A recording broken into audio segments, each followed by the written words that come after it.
कल्याण डोंबिवली महानगरपालिका आयुक्त इंदू राणी जाखड यांनी घटनास्थळाची पाहणी केलेली आहे। त्यांची प्रतिक्रिया सुद्धा आलेली आहे, पाहूया। ती सध्याची परिस्थितीमध्ये आग टोक्यात आणलेली आहे।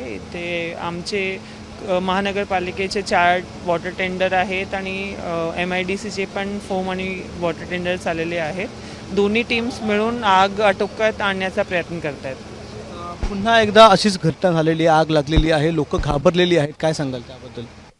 तेच आम्ही आता MIDC सोबत याचं नियोजन करतो की एक एक्सटेन्सिव्ह इथे कशा पद्धतीने आपण सर्व्हेलन्स केला पाहिजे जेणेकरून असे इन्सिडेंट्स होणार नाही।